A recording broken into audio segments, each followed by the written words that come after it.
Google Maps is really amazing technology. It's just incredible how accurate it can be.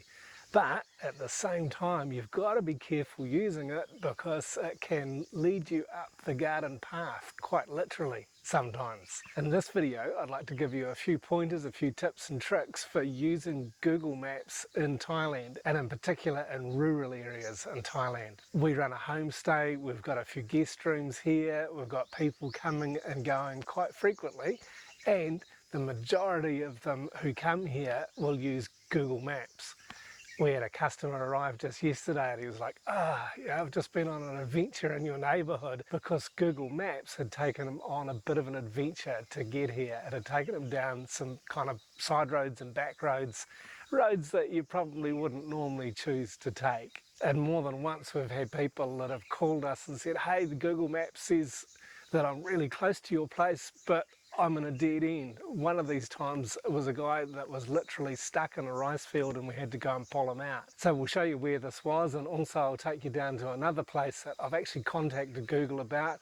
They say that there's a bridge going across the stream, but there's no bridge. There's actually not even a road that goes right down to where the stream is. And stick with me, stick around as I tell these stories, and I will give you my best tips for how to use Google Maps well when you're touring around in Thailand. Here's Google Maps Thailand. Let's zoom in a little bit. This is the area where we are in Chom Tong in the Doi Inthanon National Park. And there's our place there. This is on a small, narrow rural road. You can see that there's quite a few of those in the area, and if people are coming down from Chiang Mai or up from Bangkok, they usually hit this town, Chom Tong. And if you're down a bit south of the main turn, then Google Maps might send you on a bit of an adventure.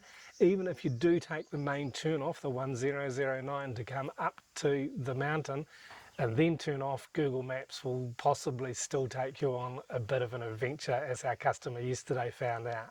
I've actually got a map on our website that has got the best directions to get to our place without taking you on any wild adventures. So one key thing to remember when you're using Google Maps is that you're never really sure if the roads are sealed or not. And in rural areas like this, it's important to know whether the roads are sealed or not. So what I often do is grab the little Street View icon, the little man, and hover over the map with him, and then all of the roads that have Street View available turn blue, and you'll see that there's quite a few of the roads here that are not blue, which generally means that they are smaller roads. So here's the little Street View man dragged onto the road by our place, and you'll notice that I can't get further than this, and that's because the car hasn't been down here for a while and this road hasn't always been sealed. We've discovered that there's a couple of roads in the vicinity. There's one down here in particular that I'll take you to show,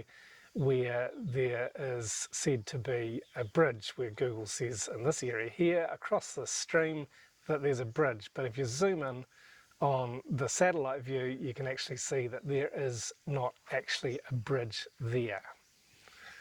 So I'm not sure why Google Maps thinks that there is, but in reality there's no bridge. So let's go and have a look. So I jumped on my bike and rode down there, and then we get to this corner here, this turn off that leads down to where the stream is, and it already looks like a fairly narrow gravel road. It gets narrower and then it's stopped. There's nothing there. There's no road. It just comes to an end. So this is where the bridge is supposed to be, according to the Google map, if you believe it. And as you can see, that there is actually no semblance or any form of a bridge, or ever looks like there ever might have been one here. But it looks like there's a bit of a track or something over there. It does join up with another road that runs alongside the canal on the other side. I've driven down that road a number of times. But over here there's a bunch of pumps. That's about all.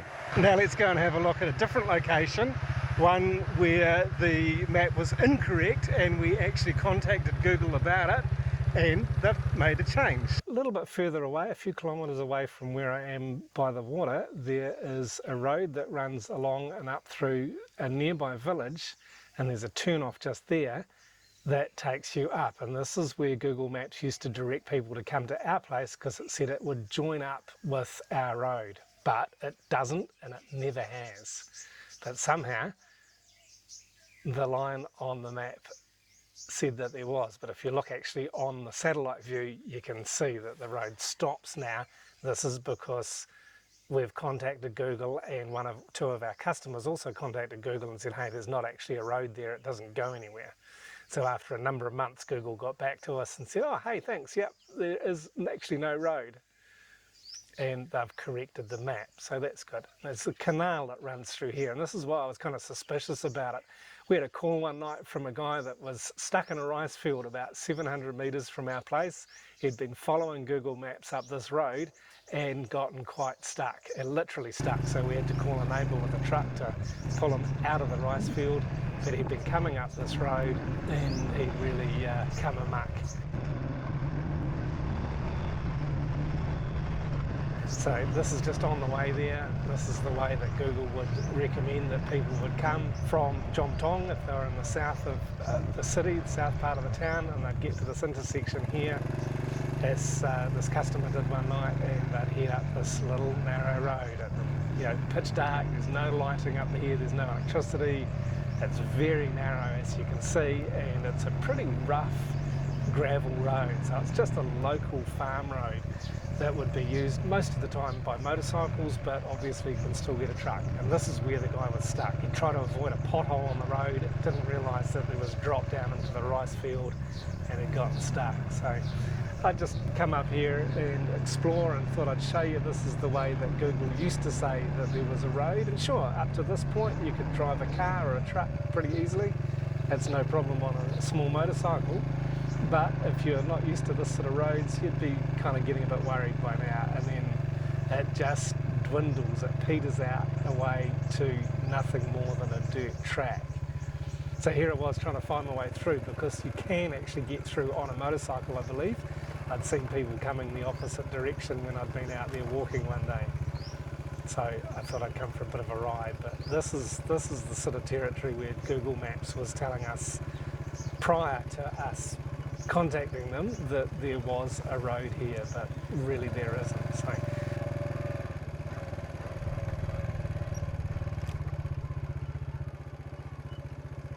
there's a barrier down there, there's a gate down there, so I've come the wrong way, but I kind of recognise the landscape. Normally I'm seeing it from the opposite side.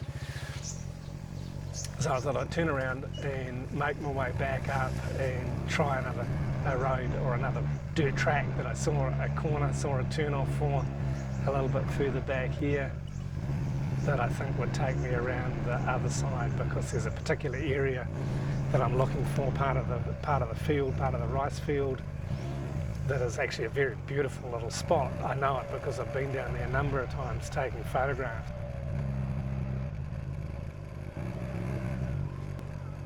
And so here it is. I can see, I recognise the palm trees, the lay of the land, but as you can see, the track is really dwindled. It's really narrow and hardly even a track for a motorcycle. I think this is the way that roads in this part of the world develop, just as people ride along these walking tracks in the rice fields, they get wider and wider. So I'll just explore and come along, recognise these palm trees and the sala up here, and I know that just around this corner here, around the bend, there is the crucial bridge over the canal, and so this is what I was looking for. And this leads up to the road that our house is on, a couple of 100 metres down from us.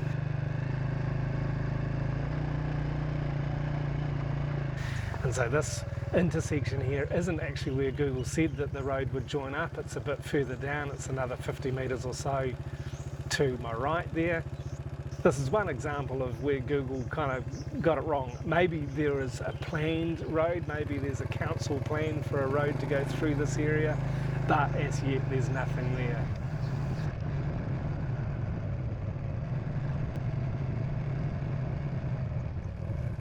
And then I'll just wind my way back along up to home again. So this is our place here at Suinslook Homestay. So there's a couple of experiences that we have had with Google Maps. I hope you've found them interesting and that you're encouraged.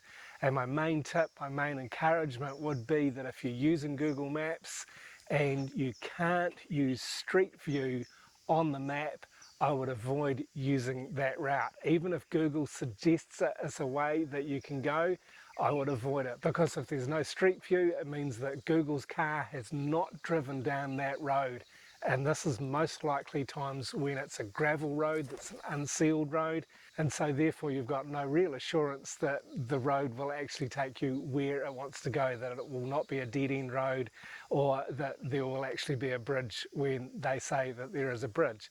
The cool thing is that you can actually give them some feedback, and in our experience they have responded, well, at least once. We're hoping that they'll come back to us and respond again, and then that will help improve their maps, and therefore it will also improve the experience of Google Map users.